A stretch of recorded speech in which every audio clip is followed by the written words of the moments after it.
नमस्कार जय जगन्नाथ जय पंचसखा आम आसी पहुंचीचे महापुरुष अच्युतानंद दास पीठ पाखे जे मैत्र अच्युत खाँ माने घरे जे वंशधर अच्छा सहित मत अजु ये हूँ देखुं ये सत्यपीर स्थान एठी कौन कौन कार्यक्रम करा जाए पूर्व एठी कौन लीला रही प्रभु सहित बाबद संपूर्ण जाना आपको स्वागत जनाऊँ आम चैनल माध्यम कौन कहे महापुरुष अच्युतानंद दास सहित आपणकर जी वंशधर जी थे अच्युत खाँ सी आपणकर कौन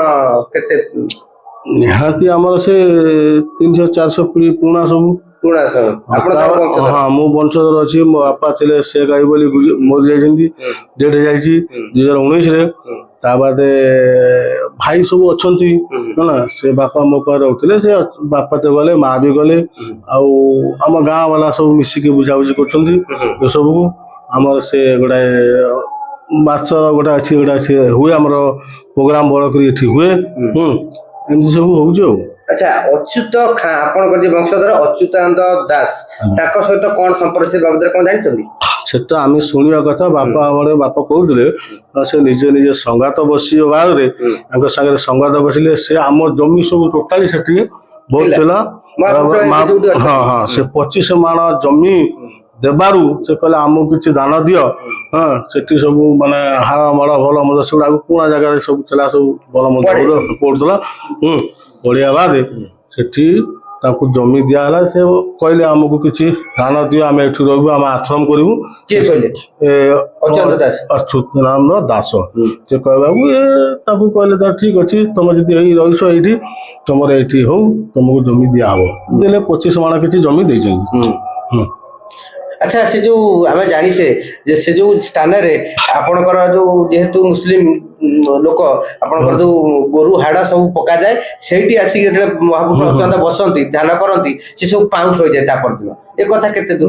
नहीं आम जे शुणा कथा सी आसिक जिते बसुले पाउस उड़ेले सब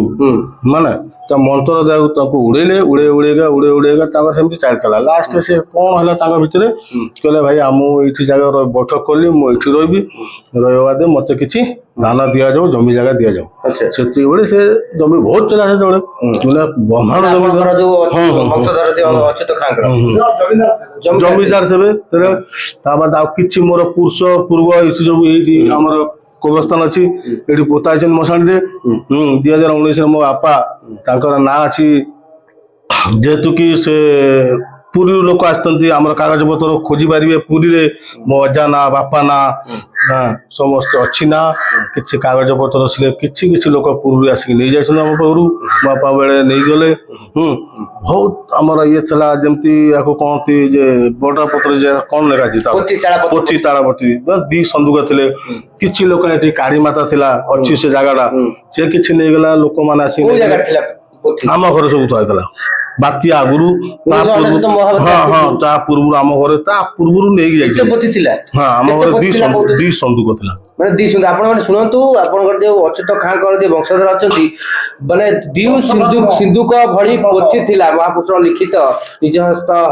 लिखित पोथी आ जा कहया कथा 1999 महाबात्या पूर्व ना परे पूर्व बात्या बाद तो सब नहीं लागले आगुरु पूर्व नहीं जाइछन मागी मागीगा के सब नहीं किछि लोक आसी नहीं गले पूर्व लोक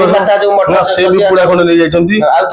पूरी बहुत लोक आसिक मुंडिया मारती मुंडिया मारी कर तुम मुस्लिम घर तुम नहीं कौन करेंगे जिनस गुरा आमको जाइए माने जमती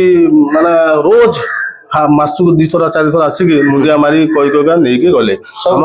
पची सब आम घर कि जहाँ थिला किछि गोटा ट्रक रे थिला से जे हमर बात्या हैला माटी घर थिला बात्या रे माटी घर भांगी 1999 बात्या रे भांगिया बाद से माटी फाटी रही पोक फोक लगे लगे सब यार से जी जा पाइला जी भी जा पाई गोटाई पत्र पाई लाल लाल ଆଚ୍ଛା ଆଚ୍ଛା ମାନେ କଥା ଶୁଣନ୍ତୁ ନିଜେ ବି କହୁଛନ୍ତି ଯେ ପୋଥିରୁ ଖଣ୍ଡିଏ ବି ଯିଏ ଯେତେବେଳେ 1999 ବାତ୍ୟା ପରେ ମାନେ ମାନେ ଖଣ୍ଡ ବିଖଣ୍ଡିତ ହେଇଗଲା ବା ନଷ୍ଟ ହେଇଗଲା ତାକୁ ଯିଏ ଖଣ୍ଡେ ବି ନେଇକି ତା ସୁରକ୍ଷିତ ଜାଗାରେ ରଖିଛି ବା ତାକୁ ପୂଜା ଅର୍ଚ୍ଚନା କରୁଛି ସିଏ ବି ମଧ୍ୟ ଏବେ ବର୍ତ୍ତମାନ ସେ ଯାହା କହୁଛନ୍ତି ସେ ମାଲାମାଲ ଅଛନ୍ତି ମାଲାମାଲ ଅଛନ୍ତି କାରଣ ସେ କିଛି ଜାଣିଛନ୍ତି ମହାପୁରୁଷଙ୍କର ନିଜସ୍ୱ ହସ୍ତଲିଖିତ ଯେହେତୁ ସେଥିପାଇଁ ସେ ପ୍ରାପ୍ତ ତାଙ୍କୁ ହେଇଛି ସବୁ କିଛି ଧନ ଧାନ୍ୟ ତାକୁ ମାନେ ବୃଦ୍ଧି ହେଇଛି ନାଇଁ ନା କଣ ଆଚ୍ଛା ସବୁ କାମରେ ଆସେ ତାଙ୍କର ପୋଥି ଯେ ଯାକୁ ଯେମିତି ପିଠା କଚା ହବା ଠାରୁ ଗାଈ କ୍ଷୀର ଠାରୁ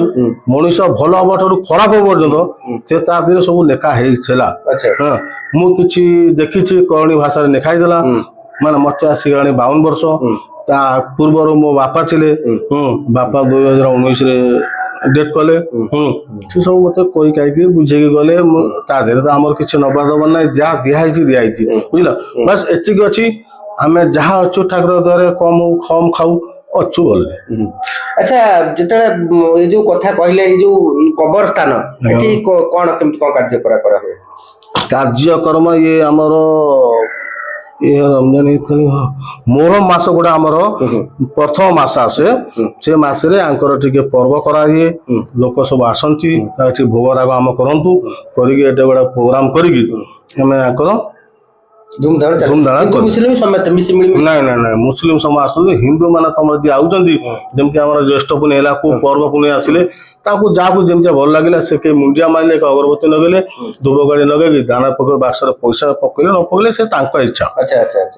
ଆଚ୍ଛା ଆମେ ଯଦି କହିବା ଆପଣ ଧର ସେ ଯୋଉ ପୋଥି ଆଜି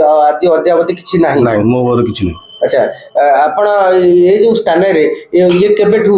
ସେଇ ଦିନ ଠାରୁ ଯୋଉ ଅଚ୍ୟୁତ ତେବେଠୁ ଗୋଟେ ବରଗଛ ଥିଲା କୋଉଠି ଥିଲା ଏଇଠି ଥିଲା ଏଇ ଏରିଆରେ ବରଗଛ ଥିଲା ଜଙ୍ଗଲ ଥିଲା ବଣବୁଦା ଥିଲା ତେବେଠୁ ମୁଁ ଜାଣିବାରେ ଏଠି ଆମର ସେତେବେଳଠୁ ଆମର ସେଠି ପ୍ରୋଗ୍ରାମ ହୁଏ ଟୋଟାଲି ପ୍ରୋଗ୍ରାମ ହୁଏ ପ୍ରୋଗ୍ରାମରେ ଟିକେ ଖିଆ ପିଆ ହୁଏ ପିଲା ସବୁ ଆସନ୍ତି ଭୋଗ ରାଗ ହୁଏ ସମସ୍ତେ ମୁଣ୍ଡିଆ ମାରିକି ତାକୁ କରିକି ଘରକୁ ଯାଆନ୍ତି ଭୋଗ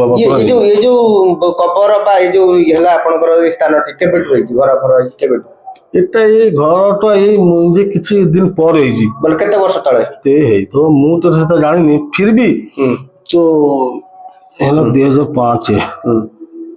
ନିହାତି 2004-05ରେ ହେଇଛି ଆଗରୁ ସେ ମାଟିର ଥିଲା ବୁଝିଲ ଗୋଟା ହୁଙ୍କା ଥିଲା ଏଠି ଯେମିତି ଆମ ମହା ଅଚ୍ୟୁତାନନ୍ଦ ଯାହା କୁହନ୍ତି ତାଙ୍କର ଯେମିତି ହୁଙ୍କା ଥିଲା ତା ଦେହରେ ବରଗଛ ତଳେ ସେ ବସୁଥିଲେ ଆମେ ବି ପିଲାବେଳେ ତା ଉପରକୁ ଯାଇଛୁ ତେବେ ସେଠି ବି ସେମିତିଆ ଥିଲା କିଛି ନଥିଲା ଖାଲି ବରଗଛ ବରଗଛ ବି ହୁଙ୍କା ସେ ହୁଙ୍କା ଉପରେ ବସିଥିଲେ ଯେ ଶୁଣିବା କଥା ତାଙ୍କର ଯେ ଯାକୁ କହନ୍ତି ତାମଜାନ ତା ଦେହରେ ସେ ବସିକି ସେମିତି ରହିଥିଲେ। ଏଠି ବଉଳ ଗଛ ବି ଥିଲା ନା ଏଠି ନଥିଲା ଏଠି ହୁଙ୍କା ଥିଲା ବରଗଛ ଥିଲା ଏମିତି କଲିକି ସବୁ ଚାଲିଥିଲା ଆମକୁ ମାନେ ଇଏ ଆସ୍ତେ ଆସ୍ତେ ଯେତେ ଲୋକ ସବୁ ଭଲ ପାଇଲେ କିଛି ଲୋକଙ୍କର ଯେମିତି ତାଙ୍କର ଯେମିତି ବୁଦ୍ଧି ଜ୍ଞାନ ମାନିଲେ ପଥର ନ ମାନିଲେ ଭଗବାନ ନ ମାନିଲେ ପଥର ଏହା ହଉଛି ସିଷ୍ଟମ ଦୁନିଆରେ ଏମିତି ଚାଲିଛି। ଆଚ୍ଛା ଏଇ ଯୋଉ ସ୍ଥାନକୁ ନେଇକି କେତେବେଳେ କିଏ କିଛି ଆସନ୍ତି ମାନେ ମହାପୁରୁଷ ଏବେ ଆସନ୍ତି କିଛି କୁହନ୍ତି ନା ଆମକୁ କିଛି ବାହାରୁ ଯୋଉ ଲୋକ ଆଉଛନ୍ତି ସେ ଆସିକି ଦେଖି ସାରିକି ଯାଉଛନ୍ତି ଆପଣ ଡାକିଲେ ଆସ ତମର କିଏ କଣ କେମିତି ଏମିତି ଆମେ ଯେମିତି ଆଜି ଯୋଉ କାର୍ଯ୍ୟକ୍ରମ କଲେ କୌଣସି କେବେ ବି କେହି କରିନାହାନ୍ତି ନାଇଁ ମଝିରେ ଆସିଥିଲେ ଜ୍ୟେଷ୍ଠ ବୁଣି ବେଳେ ଆସିଥିଲେ ମୋ ପାଖକୁ କହିଲେ ତମେ ଗୋଟେ ପ୍ରୋଗ୍ରାମ କରିବା ଆମକୁ ସମୁଖ କହିଲେ କିଏ ଲୋକ ଆସିକି କରିଥିଲେ ମତେ 2-3 ଥର ମୁଁ କହିଲେ ଭାଇ ତମେ ଯେତେବେଳେ ଯାଉଛ ସେଟା ପ୍ରୋଗ୍ରାମ ମତେ କିଛି ଲାଭ ନାହିଁ ନା କିଛି ନାହିଁ ଆଉ ତମେ ବେଳ ବି ହବା ଦରକାର ସେ ମତେ ଟାଇମ ନେଇକି ଯାଇଥିଲେ ହେଇନି କିନ୍ତୁ ଆଜି ଆମେ ପ୍ରଥମ କଲେ ମୋ ସାଙ୍ଗରେ ତ ପ୍ରଥମ ମଝିରେ ଆଉ କାହା ସାଙ୍ଗରେ କଣ ହେଇଥିବ ମୁଁ ଜାଣିନି ଆପଣ ସହିତ ଆମେ ଆଜି କଲେ ଆପଣ ଆଉ କିଏ ଭିଡିଓ ମୋ ବାପା ବେଳେ ବହୁତ ହେଇଥିଲା ଆପଣ ସହିତ କେହି ମୋ ସାଙ୍ଗରେ କେହି ଯେହେତୁ ପ୍ରଭୁଙ୍କର ମହାପୁରୁଷଙ୍କ ମଝିରେ ମତେ କହୁଥିଲେ ଜ୍ୟେଷ୍ଠ ପୁଣି ଭଳିଆ ଗତ ବର୍ଷ ଜ୍ୟେଷ୍ଠ ପୁଣି ସେ ଆସିଥିଲେ ମତେ ମୋ ପାଖକୁ ଏ ଭିଡ ସବୁ ସକାଶେ ସେ କିଛି କଲେନି ଆପଣ ପ୍ରଥମ ବାକି ମୋ ବାପା ବେଳେ ତ କୁହନ୍ତିନି ସେ ତାର ହିସାବ ନାହିଁ ସେ କେତେ କଣ କେତେବେଳେ କିଏ ଆଉଛନ୍ତି କେତେ କଣ ଗଲେ ଚାଲିଛି ଆଉ। ଆଚ୍ଛା ଏଇ ସ୍ଥାନକୁ ଯୋଉ କିଛି ଯୋଉ ଭକ୍ତ ମାନେ ଖାଲି କେବଳ ଠାକୁରଙ୍କର ଜନ୍ମ ବା ବଡ ବଡ ପ୍ରୋଗ୍ରାମ ହୁଏ ସେଇ ସମୟରେ ଆସନ୍ତି ନହେଲେ ଅନ୍ୟ ଦିନେ ଏଠି କେହି ନା ନା ଅନ୍ୟ ବେଳେ ଦେଖନ୍ତୁ ମୋ ବାପା ଯେତେବେଳେ ଥିଲେ ଟୋଟାଲି ଆମର ସେ ବୁଝାବୁଝି ସବୁ କରୁଥିଲେ ଜମି ଜାଗା ଆମର ସବୁ ବାପା କରୁଥିଲେ। ବାପା କରିବା ବାଦେ ସେ ଯେମିତି ହପ୍ତାକୁ ଥରେ ଦି ଥର ଲୋକ ସବୁ ଆସୁଥିଲେ ତାଙ୍କ ପାଖକୁ ଆସିକି କଥାବାର୍ତ୍ତା କରୁଥିଲେ, କଥାବାର୍ତ୍ତା କରିକି ବୁଝୁଥିଲେ। ଯେ ଯେମିତିଆ ପ୍ରୋଗ୍ରାମ ଚାଲୁଥିଲା, ଯେମିତି ଯେମିତି ଦିନକୁ ଦିନ ରଙ୍ଗ ବଦଳିଲା ସବୁ ବଦଳିଗଲା। ଆଚ୍ଛା ଆମେ ଯଦି କହିବା ଏଇ ସ୍ଥାନରେ ଯୋଉ ରହିଛି କବରସ୍ଥାନ ଏବଂ ଆପଣ ଯୋଉ ଅଚ୍ୟୁତ ଖାଁ ଯେତେବେଳେ ସେ ପୂର୍ବପୁରୁଷ ଯୋଉ କହୁଛନ୍ତି ସେ ଏଇ ସ୍ଥାନରେ ତାଙ୍କର ଘରଟା କୋଉଠି? କାରଣ ମୋର ଆପଣଙ୍କର ଯୋଉଠି ଘର ସେଇଠି ରହିଥିଲେ ନା କୋଉଠି? ନାଇଁ ନାଇଁ ସେଟା ମୁଁ କହିପାରିବି। ଆଙ୍କର ଏଇଟା ହଉଛି କବରସ୍ଥାନ ଯେମିତି ଜାଣିବା କଥା। ବାକି ଆଙ୍କର ଯେତେ କୁଟୁମ୍ବ ଅଛନ୍ତି, ଆଙ୍କର ଯେତେ ବି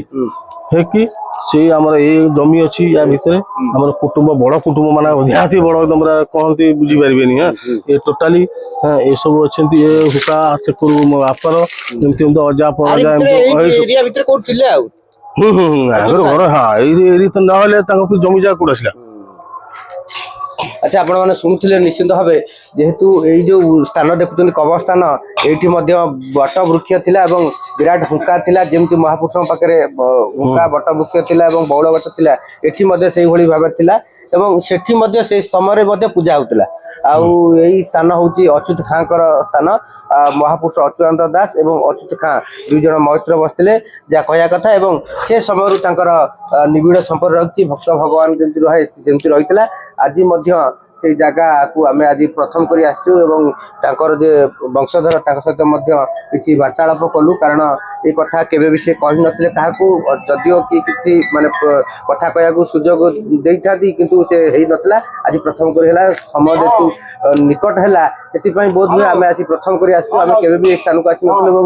ତାଙ୍କ ସହିତ ବି ଆଲୋଚନା କରିନଥିଲୁ। ଯେହେତୁ ପ୍ରଭୁଙ୍କର ଇଚ୍ଛା 2026ର ଯୋଉଭଳି କଳିର ଶେଷ ପର୍ଯ୍ୟାୟର ଯୋଉ ଭଳି ଲାଗୁଛି ଯେ ଯୁଦ୍ଧର ବିଭୀଷିକା ଭିତରେ ସାରା ବିଶ୍ୱ ଗତି କରୁଛି ଏବଂ ଯୋଉ ଭଳିଆ ପ୍ରାକୃତିକ ବିପର୍ଯ୍ୟୟ କତରୁ ଆରମ୍ଭ କରି ବିଭିନ୍ନ ପ୍ରକାର ଆକ୍ସିଡେଣ୍ଟ ଯୋଉ ହଉଛି ଏବଂ ମାନେ ଯୋଉ ଭଳିଆ ଭାବେ ଆପଣଙ୍କର ଦେଖିବେ କେତେବେଳେ ପ୍ଲେନ ସ୍କାର୍ଚ ହଉଛି, କେତେବେଳେ ତ ଟ୍ରେନ ଦୁର୍ଘଟଣା ହଉଛି, କେତେବେଳେ ମୃତ୍ୟୁ ମୁଖରେ ଅନେକ ଲୋକ ମରୁଛନ୍ତି। ତେଣୁକରି ସେଇ ସମୟ ନାକେ ପୁରାପୁରି ଘଡ଼ି ସନ୍ଧି ମୁହୂର୍ତ୍ତ କହିଲେ ଅତ୍ୟୁକ୍ତି ହେବନି। କାରଣ 2026ରୁ 28 ଭିତରେ ବହୁତ କିଛି ଘଟଣା ଘଟିବ ଏବଂ 26 ମଧ୍ୟ ବହୁତ ଡେଞ୍ଜର ସୂଚନା ରହିଛି। ବାବା ଭେଙ୍ଗାଠାରୁ ଆରମ୍ଭ କରି ନଷ୍ଟ୍ରାଡମସ୍ ମଧ୍ୟ କହିଛନ୍ତି। ତେବେ ଏହି ସ୍ଥାନକୁ ଆସିବାର କିଛି ପ୍ରଭୁଙ୍କର ବୋଧହୁଏ ସେଥିପାଇଁ ମାନେ ତାଙ୍କୁ ଆମେ ଧନ୍ୟବାଦ, ତାଙ୍କର କିଛି ଆଶୀର୍ବାଦ ଥିଲା ଏବଂ ସେଇଥିପାଇଁ ଆମେ ଆସି ଏହି ସ୍ଥାନରେ ପହଞ୍ଚୁ। ପୁଣି ଦେଖାହେବା ଆଉ କେତେବେଳେ ପରବର୍ତ୍ତୀ ଏପିସୋଡରେ। ଏଠିକି ଯଦି ହବ ପ୍ରଭୁଙ୍କର ଯଦି ଆଶୀର୍ବାଦ ଥାଏ, ଦୟା ଥାଏ ଆମ ଉପରେ, ଆମେ ପୁଣି ଆସିବା ଏଠିକାର କଣ ଆଉ କଣ କାର୍ଯ୍ୟକ୍ରମ ସେ ବାବଦରେ ଆଉ କିଛି ଆପଣଙ୍କୁ ଜଣାଇବା ପାଇଁ ଚେଷ୍ଟା କରୁ। ରହୁଛି, ନମସ୍କାର, ଜୟ ଜଗନ୍ନାଥ।